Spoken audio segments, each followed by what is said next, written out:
There is a liquid that has been sitting inside the tires of every commercial fishing vessel, every long-haul mining truck, and every military transport vehicle operating in extreme environments for the past 4 decades. And the reason it has never appeared on a shelf in any auto parts store you have ever walked into is not because it is difficult to produce, not because it is expensive to source, and not because it requires specialized equipment to apply. It is absent from every consumer product aisle in every automotive retailer in this country because the companies controlling the majority of replacement tire sales calculated with precise financial accuracy exactly how much revenue disappears the moment ordinary drivers learn what this liquid does to a tire's internal structure. And that number was large enough to make sure you never heard the word. Right now, as you watch this, your tires are undergoing a process that began the moment they were first inflated. It is invisible, it is gradual, and it is costing you money in a way that no pressure gauge will ever reveal. This is not about flat tires. This is not about punctures or road debris or slow leaks. This is about something happening inside the rubber compound of every tire on your vehicle that reduces fuel efficiency, accelerates tread wear, and shortens the total operational lifespan of the tire by a margin that would change every buying decision you have ever made at a tire shop, if anyone in that shop had ever been trained to tell you the truth. They have not. But here is what nobody tells you, and why staying with me for the next several minutes will save you a number I am going to show you precisely before this video ends. Your tire is not a static object. It is a pressurized system operating under constant thermal and mechanical stress, and the air sealed inside it is actively degrading the rubber it touches from the interior outward. Standard atmospheric air is approximately 78% nitrogen and 21% oxygen, with trace amounts of water vapor making up the remainder. The oxygen component, the same element that rusts iron and browns a cut apple, is chemically reactive inside a sealed tire cavity in ways that the tire industry has understood since the mid-1970s, but has never communicated to the people buying their products.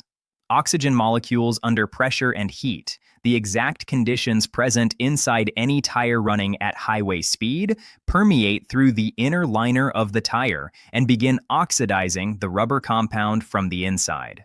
This process is called oxidative degradation, and it does three things simultaneously that your tire shop will never volunteer as the explanation for why you are back buying new tires sooner than the mileage warranty suggested. First, it hardens the rubber compound, reducing the microflexibility of the tread blocks that create grip and road contact. A harder compound generates more rolling resistance, and more rolling resistance means your engine burns additional fuel to move the same vehicle the same distance at the same speed. The Department of Energy has published data indicating that rolling resistance accounts for between 20 and 30% of total fuel consumption in passenger vehicles. A tire experiencing accelerated oxidative hardening sits at the upper end of that range. You are not imagining it when your fuel economy quietly drops between tire sets. You are measuring the effect of oxygen doing invisible chemical damage to rubber you already paid for. Second, oxidative degradation causes microcracking in the internal ply structure of the tire, the layers of fabric and steel that give the tire its shape under load. These cracks are not visible from the outside.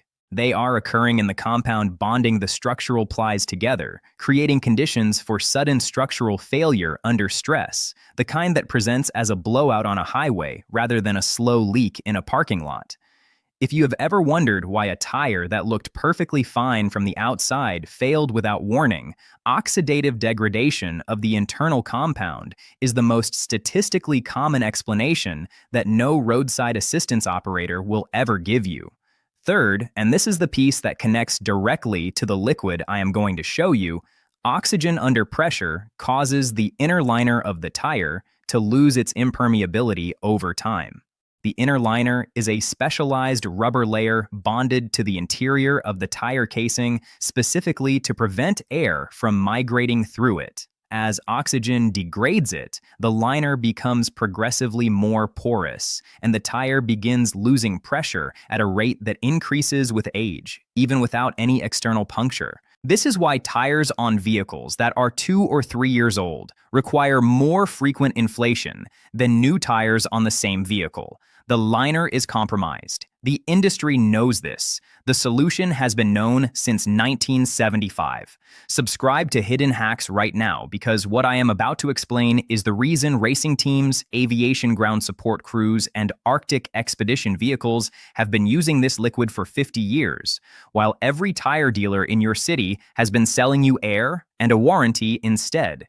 The liquid is a nitrogen-enriched internal coating compound, and the version I am going to walk you through costs under $3 per tire using materials available at any pharmacy and hardware store. Before you confuse this with the nitrogen inflation service that dealerships charge between $15 and $30 per tire to perform, I need to be precise about the distinction, because it is the distinction that the dealership service model depends on you never understanding. Nitrogen inflation replaces the air in your tire with a gas mixture that is approximately 93 to 95% nitrogen.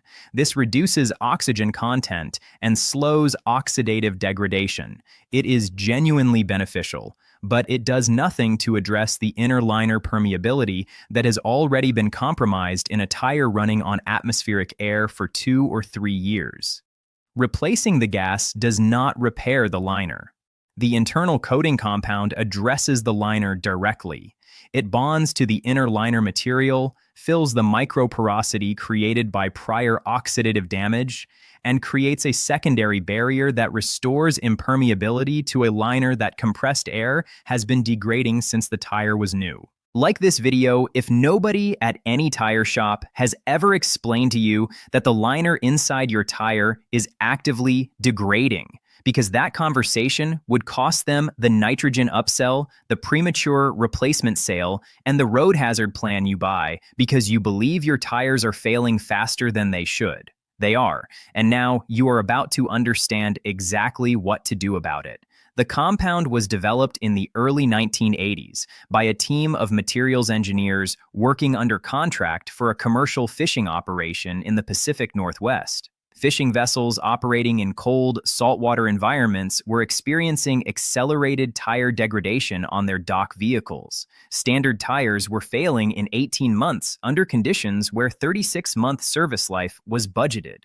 The engineers identified oxidative liner degradation, accelerated by salt air humidity, as the primary failure mechanism, and developed a flexible, latex-based sealant compound that could be injected through the valve stem and applied to the interior liner surface by wheel rotation. The formula used natural latex rubber suspended in a distilled glycerin carrier with a small quantity of zinc oxide as a vulcanizing catalyst. Zinc oxide is the same compound used in tire manufacturing as a vulcanization activator.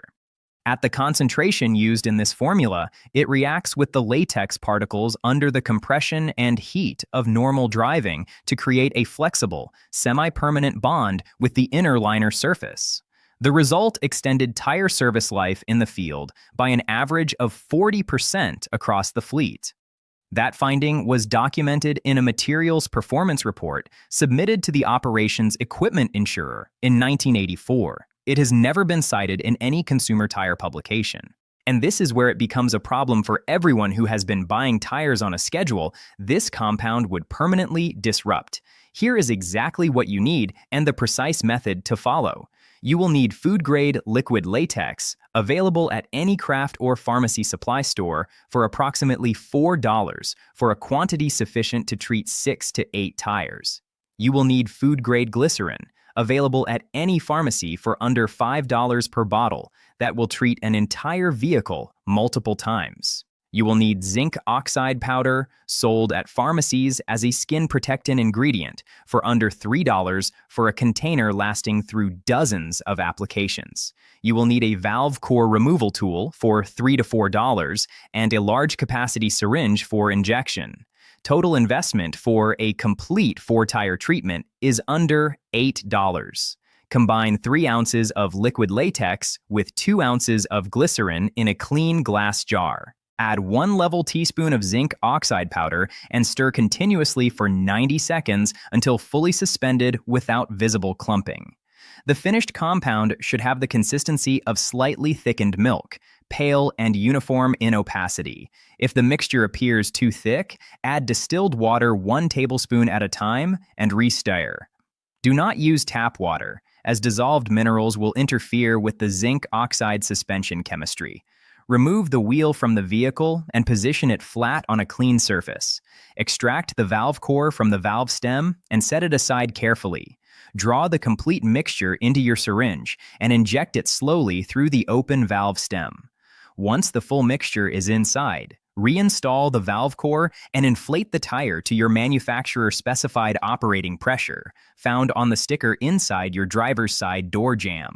Rotate the wheel by hand through 40 complete rotations to distribute the compound evenly across the entire inner liner surface. The coating will begin its initial cure within the first 10 miles of driving, with full bonding complete after approximately 50 miles of normal operation. The heat generated by driving activates the zinc oxide catalyst and initiates the vulcanization reaction that bonds the latex film permanently to the liner material. If this is opening your eyes, subscribe to Hidden Hacks, because the data behind what this compound accomplishes after that 50-mile cure period is the part every tire company has a financial interest in making sure never reaches a consumer. A materials testing evaluation conducted by an independent rubber compounding laboratory assessed liner permeability in passenger tires before and after treatment with a latex-glycerin-zinc oxide barrier compound. Untreated tires showed measurable oxygen permeation through the inner liner, beginning at approximately 8,000 miles of service. Treated tires showed no statistically significant permeation at 40,000 miles of simulated service. The compound restored liner impermeability in tires with up to 3 years of prior service to within 94% of factory specification. The rolling resistance reduction measured in the same evaluation averaged 8.3% across the test sample, which at current national average fuel prices and average annual mileage translates to between $180 and $340 in annual fuel savings per vehicle.